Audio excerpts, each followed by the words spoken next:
Wacana Taman Nasional Komodo ditutup, dialog kita lanjutkan kembali masih bersama Dirjen Konservasi Sumber Daya Alam dan Ekosistem dari KLHK, Bapak Wiratno, dan juga melalui sambungan telepon dan juga AVIWES ada Pak Marius Cilamu, Kepala Dinas Pariwisata Pemprov Nusa Tenggara Timur. Pak Wiratno, artinya sebetulnya kalau dari hasil riset yang dimiliki oleh KLHK, data saat ini tidak ada, boleh nggak kalau dikatakan tidak ada permasalahan mengenai habitat komodo di Taman Nasional?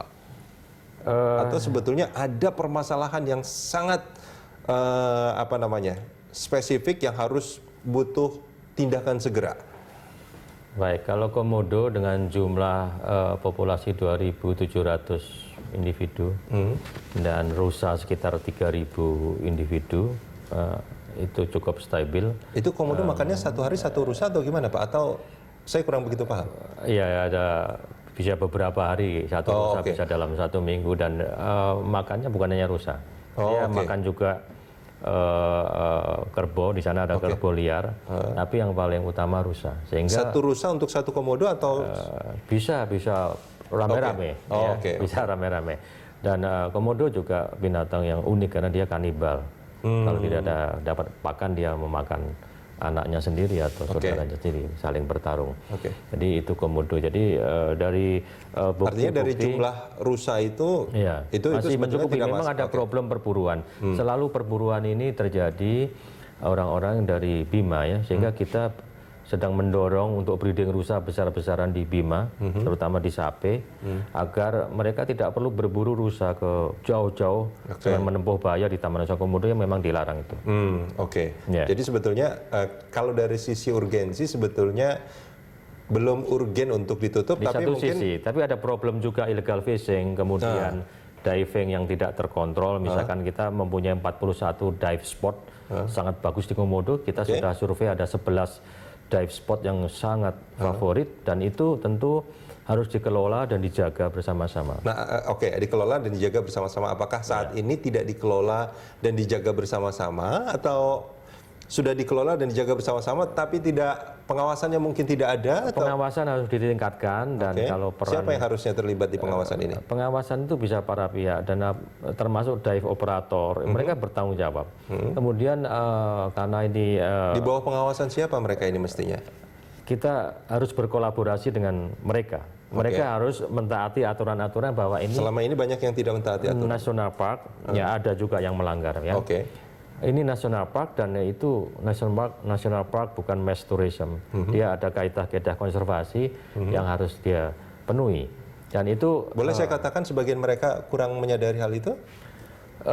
Sekarang sudah dalam proses perbaikan bersama. Tapi kalau pemerintah provinsi akan membantu kita dalam pola-pola kolaborasi, saya kira ini sangat welcome. Bentuk kolaborasi seperti apa yang diharapkan dari tentu akan kita bicarakan. Satu, pengamanan bersama, patrol, karena luasnya ini 172.000 hektar kawasan Taman Nasional ini sangat luas, ya, sehingga ada patrol bersama. Kemudian ada pengaturan turis, terutama di 5 bulan masa peak season, itu harus ada pengaturan yang ketat dan pengawasan di lapangan. Dan itu bisa kita lakukan bersama-sama. Jadi spiritnya positif, dan kita menyambut itu dengan secara terbuka dan membangun kebersamaan dan kolaborasi. Saya kira ini penting. Baik. Pak Marius Cilamu? Halo? Oh, nampaknya terputus. Ya, artinya gini, sebetulnya bagi KLHK sendiri tidak menutup pintu bagi Pemprov NTT untuk turut bersama-sama, istilahnya mungkin berkontribusi, atau yang tentu juga akan mendapatkan kontribusi dari pengelolaan ini. Ya, pemerintah provinsi juga kita harus ingat, pemerintah Kabupaten Manggarai Barat yang paling mendapatkan manfaat ekonomi besar dari adanya hotel berbintang dan kegiatan ekonomi lanjutannya dari program Komodo ini. Jadi ada Pemprov, ada pemerintah kabupaten di Manggarai Barat.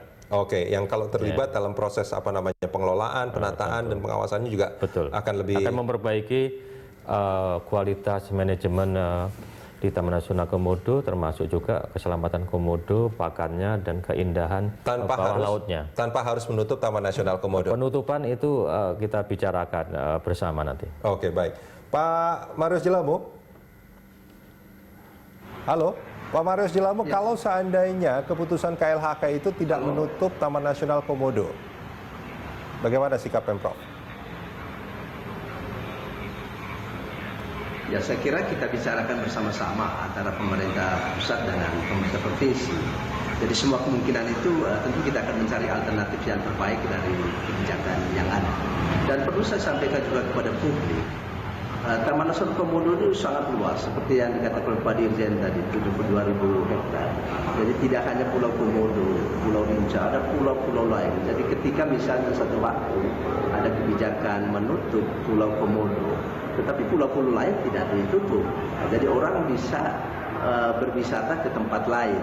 Jadi menutup itu adalah satu kebijakan, satu cara untuk membiarkan pulau itu dikonservasi dulu deh untuk satu waktu tertentu, jangka waktu tertentu. Jadi sebenarnya juga arus wisatawan keluar masuk tidak terganggu karena di Taman Nasional Komodo orang tidak hanya ke Pulau Komodo, tidak hanya Pulau Rinca, tapi juga ada ke Finch Peak, kemudian pulau-pulau lain. Banyak sekali spot-spot wisata yang ada di Taman Nasional. Biasanya tujuan mereka pasti inginnya kan ke Taman Nasional Komodo. Kolaborasi antara pemerintah pusat dan provinsi. Itu menjadi tujuan utamanya Pak Marius Jelamo. Persis, ya. Itu tujuan utama. Tapi juga kita juga memberi kesempatan kepada pemerintah untuk mengontrol dan menata. Jadi kita tidak hanya memuaskan keinginan wisatawan, tapi juga tanggung jawab pemerintah adalah bagaimana mengontrol semua kawasan itu sehingga terjaga. Tidak hanya berpikir pragmatis jangka pendek saat ini, tetapi juga jangka panjang. Kita harus memikirkan itu. Siapa lagi yang memikirkan itu kalau bukan pemerintah? Ini kewajiban pemerintah untuk menatanya. Ya. Terima kasih banyak Pak Marius Jelamo sudah bergabung bersama kami di Dialog Pagi hari ini. Ya, ini menarik sebetulnya Pak Wiratno. Memang ada kepentingan pariwisata, ada kepentingan ekonomi dan segala macam, dan itu banyak masyarakat yang bergantung di sana. Alasan konservasi menurut saya alasan yang sangat baik, tapi memang harus dibuktikan juga apakah memang pengelolaan secara konservasi selama ini sebetulnya tidak berjalan dengan baik atau gimana. Nah, memang manusia itu kadang-kadang ini ya Pak ya, wisatawan itu juga kadang-kadang bikin ulah juga gitu. Dan masyarakat juga mungkin juga banyak yang berulah. Apa yang harus dilakukan pertama kali untuk pengelolaan yang lebih baik ini? Ya, pertama kali kami tanpa harus menutup ini ya? Iya, segera melakukan komunikasi rapat bersama para pihak dan membuka data. Para pihak ini termasuk Pemprov, Pemda di sana? Pemprov, Pemda Kabupaten dan para pihak yang mempunyai kepentingan ekonomi terhadap pengembangan turisme di Pulau Komodo. Tour guide, tour operator semua yang terlibat itu.